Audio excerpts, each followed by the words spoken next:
Hey everyone, it is Tanya. Welcome back to the channel and welcome to another speed build.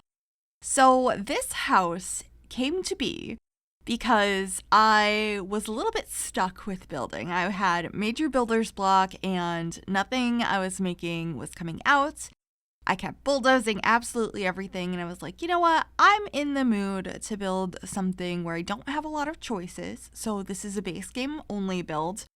And also, I thought it would be fun to build something that is what it would look like in real life if you were to purchase this house. And what I mean by that is there are no furnishings in the house, but there is floor plans, wallpaper, flooring, and then anything built in, like bathroom and kitchen. But the bedrooms and any other rooms are completely empty other than, the things that would normally be there, like the fireplace that this house has.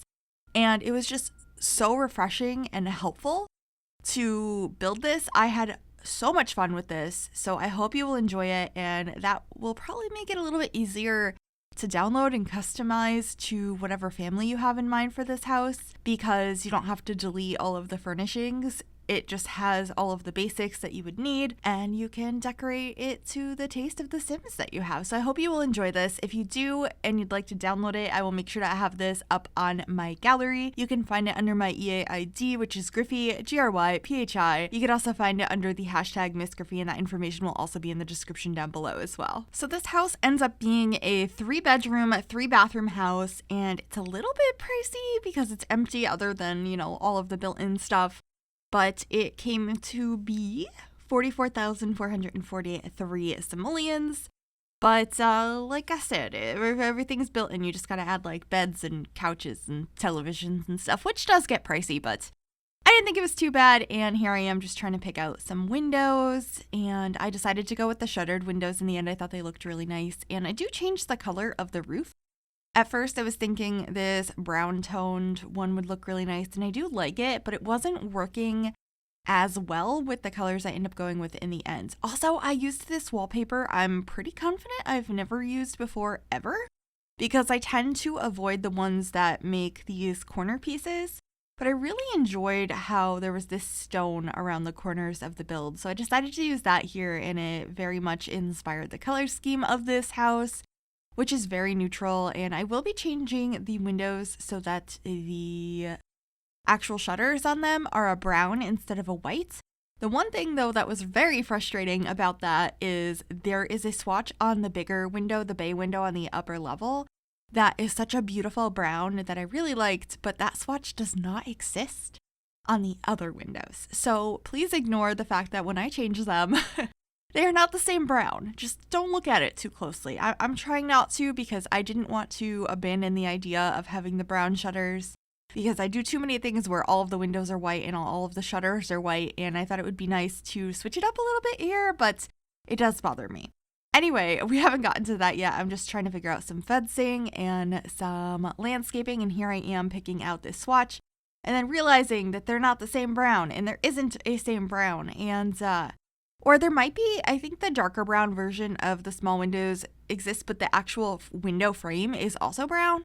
So then it didn't match with the white that I wanted. I don't know.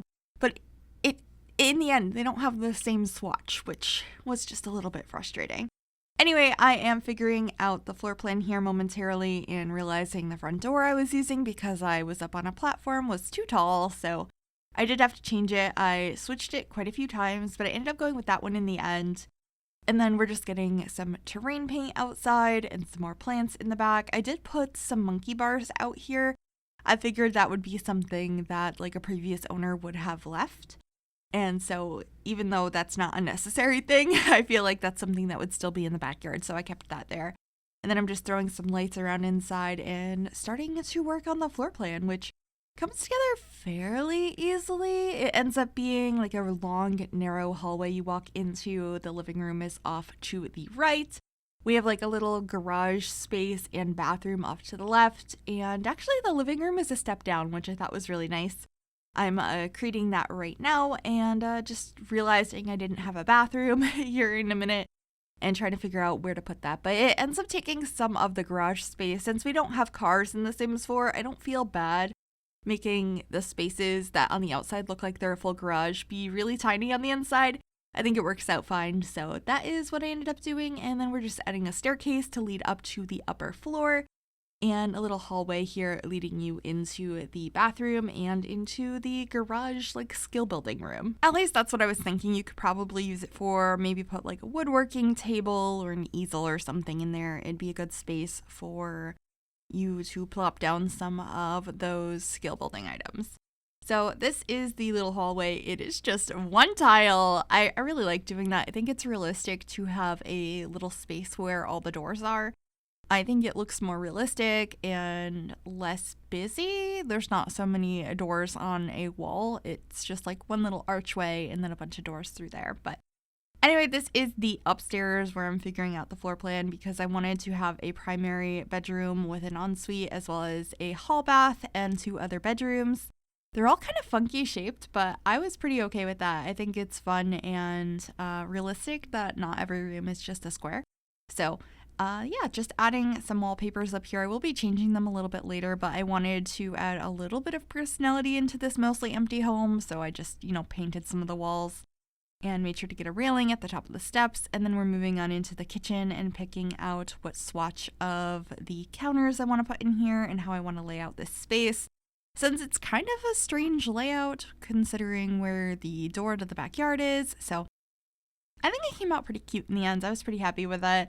We have like this L shape over here, and then there ends up being a fridge on the other side of the door with a little island, or not island, but an end piece of the counter next to it. You'll see me adding that here shortly so that it looks less like the fridge is just there all alone. There ends up being a counter piece over there as well. I also tried adding cabinets, and I didn't like how it was going to work out, so it just ends up being that little piece and then making sure they're not clipping through the wall, but hiding that little lip on the back because I don't particularly like it. So I thought it would look nicer to have that. And then I did add trash cans inside and outside, even though in a real house, those would probably not come with the house. I just wanted to make sure they were here as that's a thing you actually need in the game. I didn't want you to not have that when you moved in if you download this house. So yeah, just adding some tiles in the kitchen. I end up adding a little wall to separate off the space a little bit more because I didn't like the tile just ending abruptly there and it wasn't working out well with the columns. So just did this instead, and I think that worked really, really nicely. There is some space to put a couple of bar stools and in the kitchen. There's plenty of room for a dining table, a kitchen table, like there's lots of space here. And then I just added a fireplace in the room that I was thinking would be the living room. I also alternated like which way the floors were facing, so it added a little bit more like difference or personality to the space. I just wanted to put a decent amount of detail but keep this fairly neutral and simple so you could customize it to whatever family you wanted. But this is the downstairs bathroom. All of them are pretty much the same. I have a shower, like a standing shower in 2 of them, and a shower tub combo in the bigger one upstairs. So you definitely have space for bathing toddlers or pets if you have them. But yeah, they're all really simple. I think they look like pretty neutral bathrooms you would see in a home that you just purchased.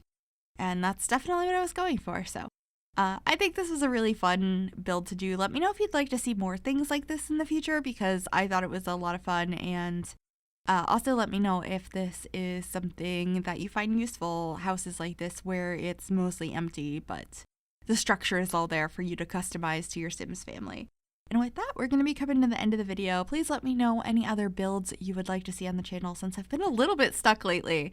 And I look forward to seeing you soon. Make sure you give this video a thumbs up if you enjoyed it.